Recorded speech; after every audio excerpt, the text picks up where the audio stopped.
tomber sur quasiment un compte rond. C'est autre exemple de proportion un peu étonnante.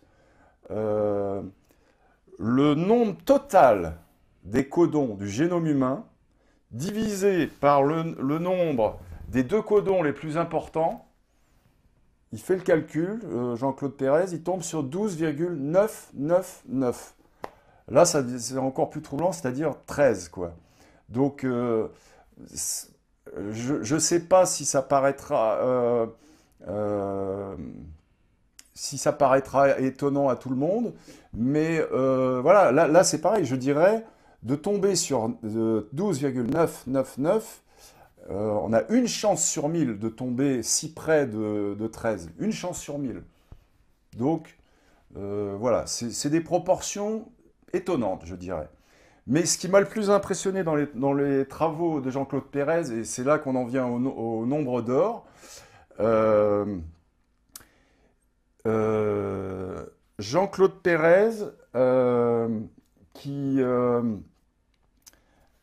en fait, avant de travailler dans l'analyse de l'ADN, il a travaillé dans le domaine de l'intelligence artificielle et dans un modèle, le nombre d'or était apparu comme un nombre ayant un rôle central.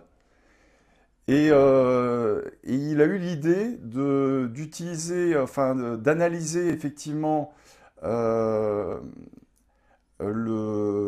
l'ADN, pas seulement humain d'ailleurs, l'ADN de plusieurs espèces différentes, y compris du virus du sida.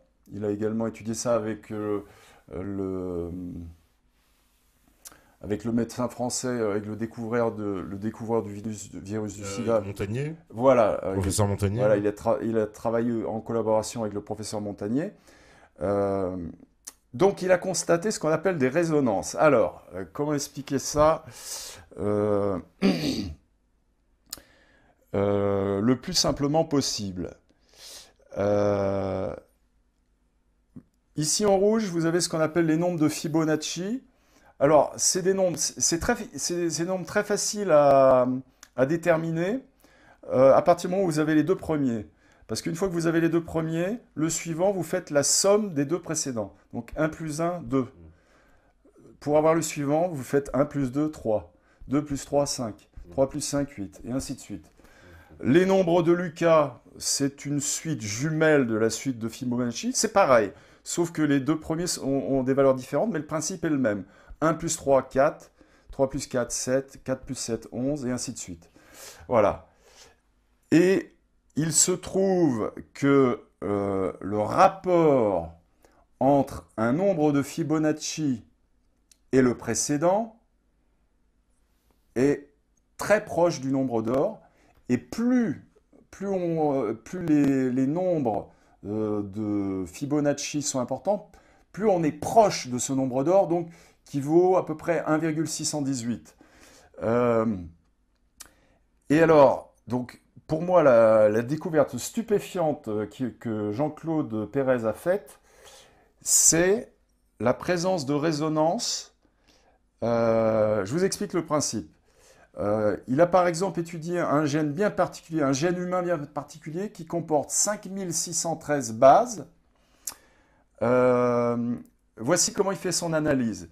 Il parcourt le gène. Euh, Mettons qu'à un moment donné, il arrive sur cette base-là, A. Euh, il, euh, il fait le décompte en allant de cette base A jusqu'à la dernière. Bon, il se trouve que c'est un A également. Euh, Selon donc il ne va considérer que les nombres soit de Fibonacci, soit de Lucas. Ici en l'occurrence, 2584, voilà, ce nombre-là. Euh, donc la totalité des bases, y compris celles que j'ai mis en bleu et que j'ai surélevées, donc, est de 2584, eh bien, il se trouve que si on fait le décompte uniquement des bases T, on tombe sur 377, qui est également un nombre de Fibonacci, et les bases autres que la base T sont au nombre de 2207, qui est un nombre de Lucas. Donc de tomber pile sur les nombres de Fibonacci et de Lucas, ça, il l'a observé sur énormément de gènes. Il a travaillé vraiment de nombreuses années sur ce type d'analyse. Alors là, c'est encore plus flagrant. Il est impossible qu'une répartition aléatoire des bases puisse produire de tels phénomènes de résonance. Tout simplement parce que ces résonances ne respectent, par exemple ici, là, celle dont je viens de vous parler, qui est donc de type FFL, c'est-à-dire le total est un nombre de Fibonacci, le plus petit nombre est un nombre de Fibonacci, et l'autre est un nombre de Lucas, donc c'est FFL. Eh bien, cela représente une proportion de 15% pour la base T, c'est-à-dire une proportion bien inférieure à ce qu'elle devrait être si c'était une répartition aléatoire, puisque, comme je vous l'ai dit, s'il y a 4 bases, chacune devrait être répartie à 25%. On devrait avoir dans le génome humain ou le génome de n'importe quel être vivant, devrait avoir à peu près 25% de A, 25% de G, 25% de C et 25% de T. Et là, ce n'est pas du tout le cas. On est totalement en discordance avec cette uniformité qui devrait être présente si on était vraiment en présence de gènes aléatoires. Donc, j'en termine là pour dire que, pour vous encourager, enfin, si vous êtes un petit peu féru en mathématiques quand même, et en génétique, vous encouragez à lire les 2 ouvrages de Jean-Claude Pérez où il montre, donc il s'agit de résultats expérimentaux. Là, on n'est plus dans l'incantation ou dans c'est le hasard, croyez-nous sur parole, c'est le hasard. Là, c'est une étude expérimentale sur des vrais gènes, de vrais êtres vivants, une analyse informatique très poussée, donc qui démontre que il y a un ordre caché, et Jean-Claude Pérez appelle ça le supracode, parce que le code génétique c'est déjà pris, il appelle ça le supracode. Donc il y a, mais il a trouvé des quantités mais industrielles de résonance tout au long des gènes qu'il a étudiés. Des résonances, pas seulement par rapport à la base T, des résonances par rapport à toutes les bases. Enfin, bon, tous les ADN qu'il a étudiés sont tous irrigués par ces résonances mystérieuses. Donc, je dirais, pour moi, sa découverte, ça frise le prix Nobel. La seule chose qui manque pour qu'il ait le prix Nobel, ce qui serait un comble, qu'un mathématicien ait le prix Nobel de médecine, la seule chose qui manque, c'est l'explication de la cause cachée de ces résonances, qui reste encore une énigme. Mais il a découvert ces résonances. Voilà. Bon, pardon pour le caractère un peu mathématicien de cet exposé, mais c'est difficile de faire autrement. Alors, qu'est-ce qu'on me dit encore?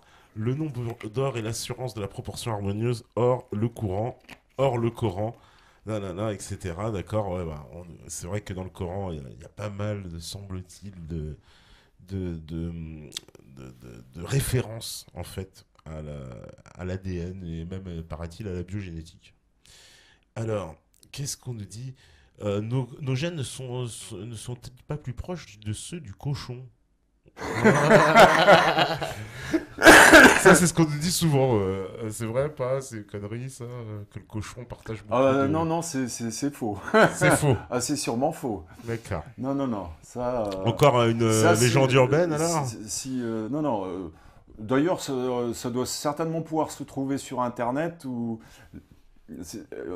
les généticiens établissent ce qu'on appelle des distances génétiques entre espèces. Et voilà, cette distance est tout simplement proportionnelle aux différences qu'ils observent entre le génome de l'espèce humaine et de telle autre espèce. Et non, le génome du porc n'est pas plus proche n'est pas plus proche que le génome enfin, de l'humain le que celui génome du singe. chimpanzé est plus proche du génome de l'homme que le génome du porc ne l'est. D'accord. Voilà. On me dit Darwin prétend que le poisson s'est mis à évoluer au fur et à mesure des années d'une évolution progressive jusqu'à devenir un lézard puis un crocodile. Puis ce crocodile, à son tour, se serait mis à évoluer petit à petit après de longues années jusqu'à devenir un singe. Et ce singe aura ensuite évolué pour devenir un être humain. En conséquence de ses paroles et de sa prétention, il y aurait eu des créatures intermédiaires entre le poisson et le crocodile, et entre le crocodile et le singe. Mais il apparaît au grand jour le mensonge de cette théorie. À ce jour, on n'a jamais trouvé de squelette d'une créature qui descendrait d'un poisson jusqu'au crocodile, ou du crocodile jusqu'au singe. C'est vrai que ça, on les a pas trop, les espèces intermédiaires, parce qu'elles sont où? Oui, oui, mais alors... Toi, t'es pas d'accord avec le raisonnement, là, qui est expliqué, c'est ça, là? euh, tout d'abord, non, non, non, mais y- y- le crocodile n'est pas l'ancêtre du singe. Non, ça c'est inexact.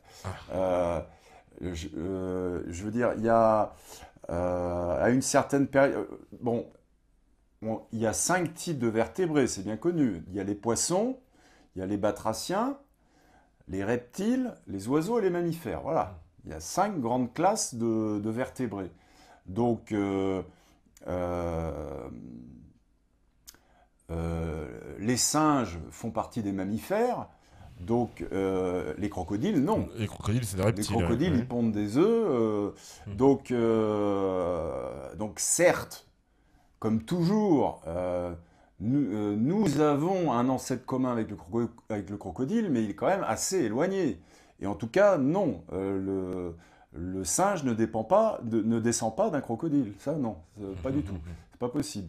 Non, non, en réalité, les mammifères sont... attendez, j'ai les chiffres ici.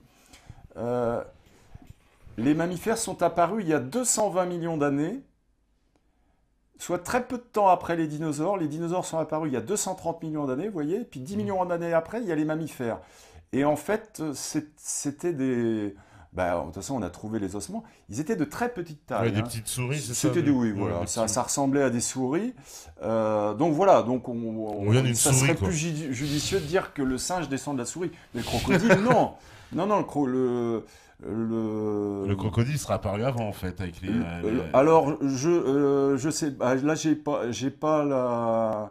j'ai la date d'apparition des oiseaux aussi. Curieusement, les oiseaux sont apparus bien plus tardivement que les mammifères, ce qui m'avait surpris quand j'avais vu ça. Les oiseaux sont apparus 70 millions d'années après les mammifères. C'est étonnant. D'accord. Euh, oui, enfin, c'est peut-être aussi le préjugé qui veut qu'on on pense que les mammifères sont supérieurs aux oiseaux, ce qui est un préjugé, ce qui est vraiment un préjugé.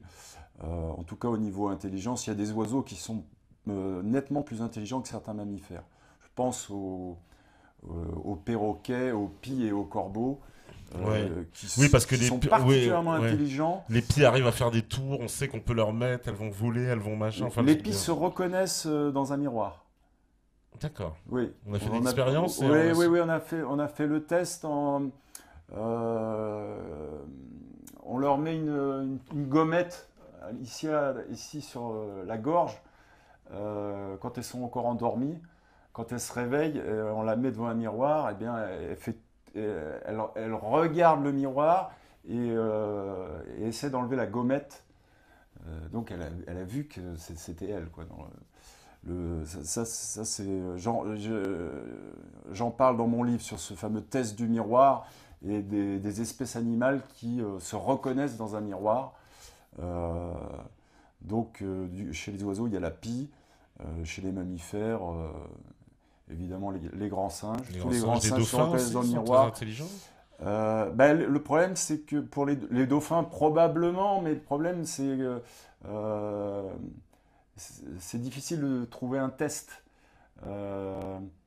L'éléphant se reconnaît dans le miroir. Pour l'éléphant, c'est pareil. L'éléphant, on lui colle un autocollant sur le front et avec sa trompe, il va l'enlever en regardant le miroir. Voilà. Voilà.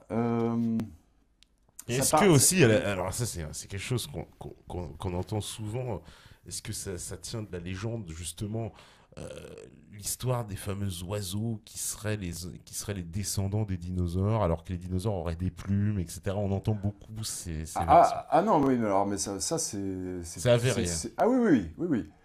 Les oiseaux sont les descendants de certaines espèces de dinosaures. Ah oui, ça c'est avéré.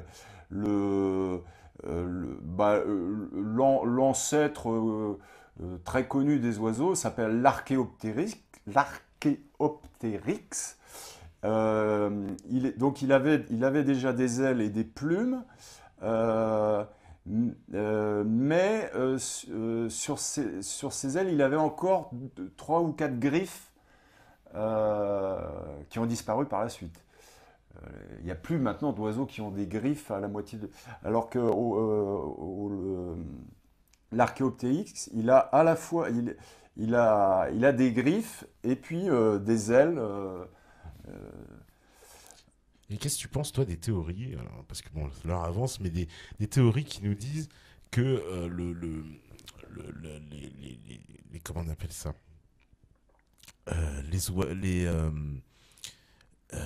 oiseaux, enfin, la Terre n'aurait pas justement 300 millions d'années, mais elle serait au contraire très jeune.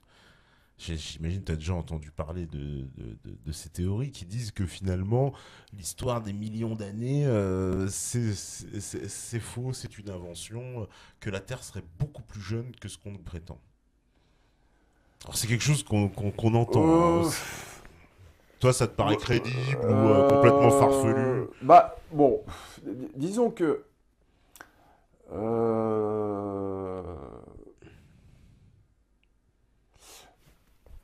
Moi, j'ai tendance les géologues, d'une manière générale, m'inspirent confiance. Donc les géologues et ceux qui... les géologues justement parce que... les géologues m'inspirent davantage confiance que les zoologues. Voilà, parce que les zoologues... parce que donc, pour moi, j'estime que les zoologues sont... soit dans le déni, soit en tout cas,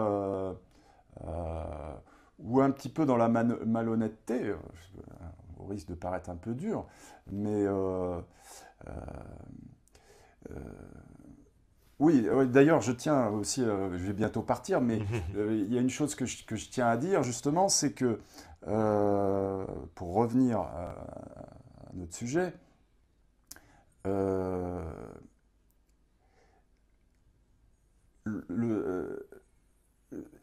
j'estime que c'est pas honnête de la part des biologistes, des zoologues, des paléontologues, etc. C'est pas honnête de leur part de dire que comme l'a fait, voilà, je vous rappelle quand même ce qu'a dit Jacques Monod, hein, dans Le hasard et la nécessité. Il dit que donc le hasard, c'est la notion centrale de la biologie moderne et c'est la seule concevable.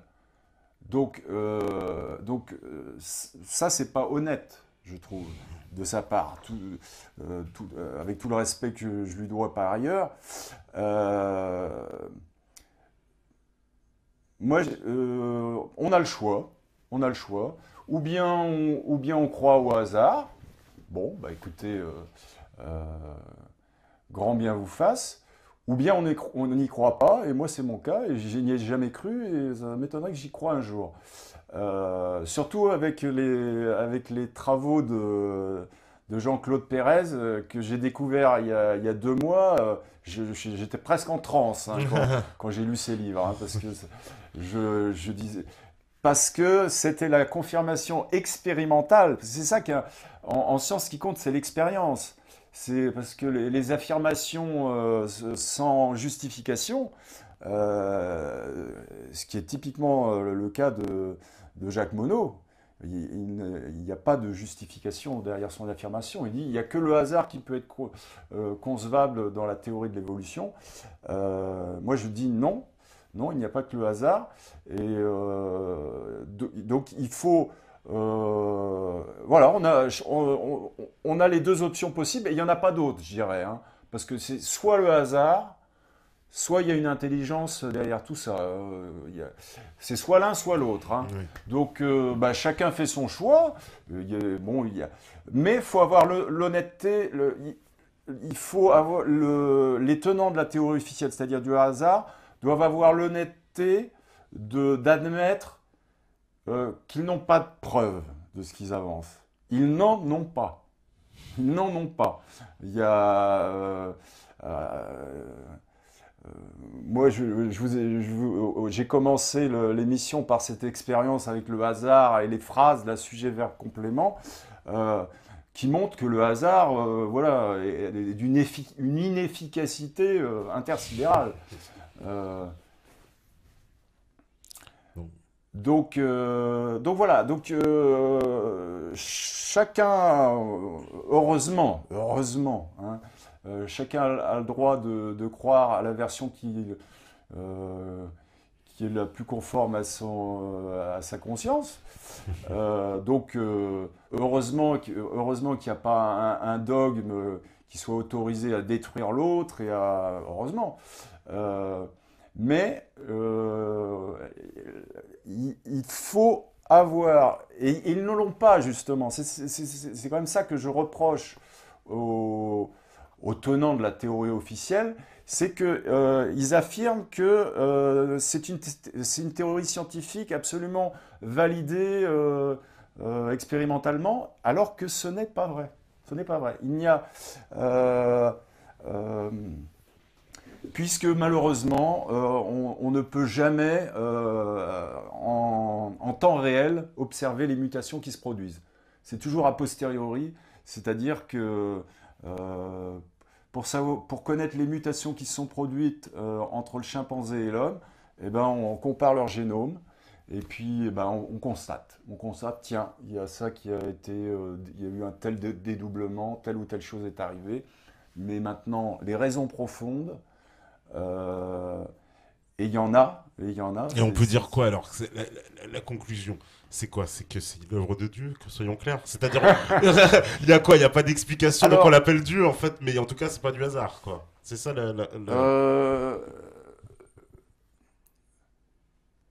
euh, oui, le titre de l'émission qui reprend le titre de mon livre, à Mhm. savoir L'évolution est-elle l'œuvre de Dieu? Euh, alors, je vais faire rire les gens, mais je vais avoir tendance à répondre non. Je vais te faire des ennemis surtout. Euh, euh, non, dans le sens où je ne pense pas que Dieu ait tout prévu jusqu'à la moindre parcelle de couleur sur le pelage de tel ou tel chien. Non. Ma vision des choses, c'est plutôt que il y a des euh, euh, euh, j'avais fait tout à l'heure la comparaison qui, pour moi, est vraiment, je pense, profonde et judicieuse entre l'ADN, le génome et un programme informatique. C'est quand même très très similaire. Et Dieu, Euh, c'est quoi? C'est créateur du logiciel alors? voilà, pour moi, C'est Bill Gates. Non, il y aurait, non, je rigole.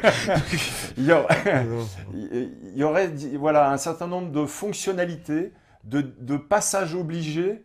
Euh, euh, mais une certaine latitude pour un petit peu de hasard, mais Mais c'est-à-dire que les bases jetées, elles sont pas au hasard, quoi. C'est-à-dire celui des qui sortes est... ouais, ben, en quelque sorte comme s'il existait des lois supplémentaires aux lois de la physique. Les lois de la physique sont bien connues, elles sont répertoriées, connues par les physiciens. Il y a peut-être des lois d'un plus haut niveau, des lois spécifiques à l'évolution,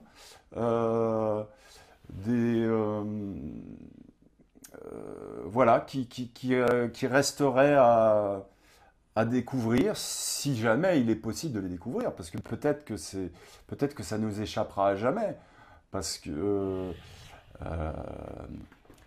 en tout cas, les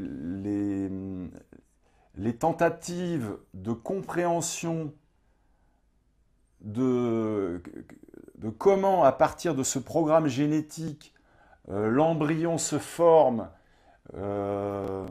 comment il s'oriente, comment il devient symétrique, car très souvent les animaux ont une symétrie. Quand on voit les difficultés et toutes les inconnues qui restent encore, et quand on voit la complexité, effectivement, des protéines, et donc des interactions entre les protéines, il y a des moments où on peut se demander si on sera un jour capable de connaître le fin mot de l'histoire, quoi. Ouais. Peut-être que non. Peut-être que jamais. Peut-être que c'est vraiment trop compliqué pour notre intelligence, peut-être. Mais en tout cas, il faut toujours continuer à chercher. Il faut poursuivre la recherche fondamentale et il faut encourager des travaux comme ceux de Jean-Claude Pérez qui vraiment m'ont stupéfait. Ça, je dois dire. Mais n'ont fait que confirmer ce que je pensais. D'accord. Ouais. Alors, voilà, on va dire, allez, est-ce qu'il y a encore une question subsidiaire? Ouais, non, je vois pas de...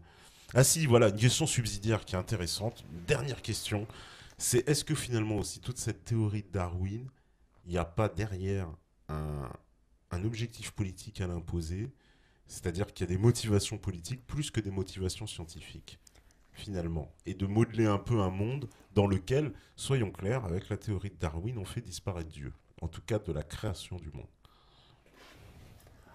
Ah ben c'est sûr, c'est sûr que le néo-darwinisme, à partir du moment où on affirme que tous les êtres vivants ne sont que les avatars du hasard, il est évident que Dieu n'a plus de place dans un tel monde, parce que ce serait un Dieu quand même très curieux, un Dieu qui observerait l'évolution des êtres vivants sans savoir d'où ça vient. Ça, c'est un Dieu de carnaval, ça n'existe pas. Parce que Dieu... moi, j'ai pas d'informations. Je n'ai pas de connexion particulière avec Dieu. Je suis absolument convaincu qu'il existe. Maintenant, qui il est, quelle est sa forme, etc. Je ne suis ni théologien, je suis ni un théologien ni un mystique. Il y a à l'évidence une intelligence qui gouverne d'une manière ou d'une autre les grandes structures du vivant, on va dire. Et effectivement, affirmer que non, tout vient du hasard, bien sûr, évidemment que c'est c'est automatiquement une profession de foi athéiste.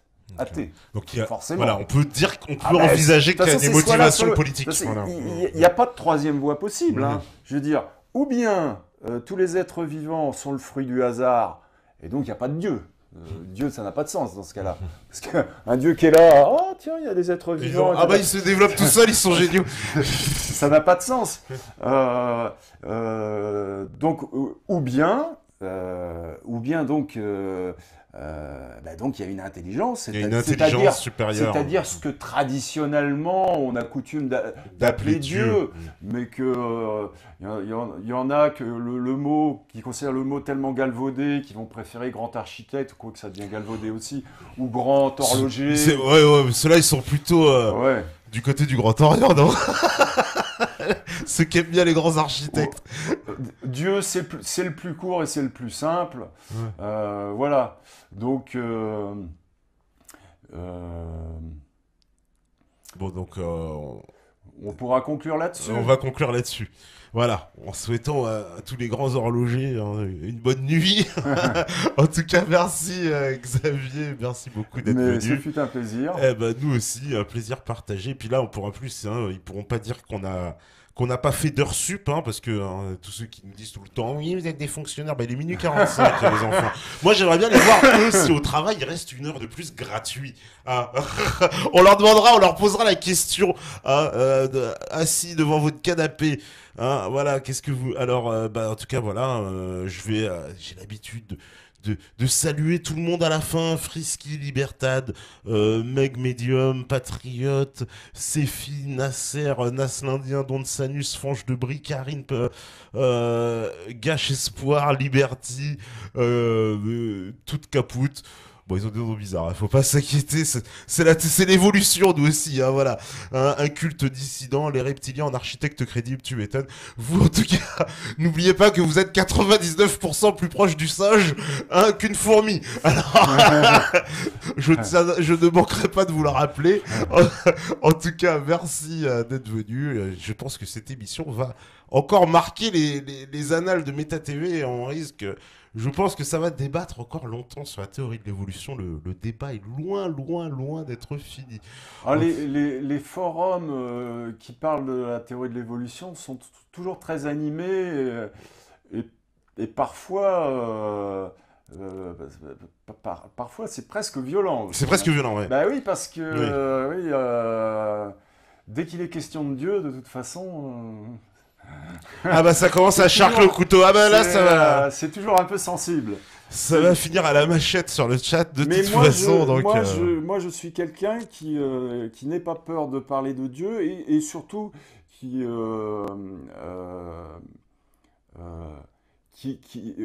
en parle en toute sérénité. Disons que c'est pratique quand on n'adhère pas à une religion. Voilà. Moi, en fait, j'ai le beurre et l'argent du beurre. C'est-à-dire, je suis déiste, donc je crois en Dieu, mais j'adhère à aucune religion. Donc je suis libre de ce point de vue-là. Je ne suis pas obligé de m'astreindre à un culte quelconque, mais je suis déiste. Pour moi, il y a une force supérieure. Ça me paraît incontournable. Mais maintenant, ça ne paraît pas évident à tout le monde. Il y a effectivement beaucoup de scientifiques, mais je ne suis même pas sûr qu'ils soient majoritaires. Beaucoup de scientifiques qui vraiment sont convaincus qu'on est là par hasard et que l'univers finalement est un peu dénué de sens. Mais bon. Merci en tout cas. Je pense qu'il y a encore du débat à l'horizon. Voilà. Merci. Mais parlons même s'il faut parler de Dieu, parlons-en dans la bonne humeur. Et ne nous énervons pas surtout. Voilà, ne nous énervons pas. Voilà, bon message, bande de chimpanzés. Parce que de toute façon, si vous écoutez ce message ce soir, c'est que vous êtes de la résistance. Merci, à demain, ciao.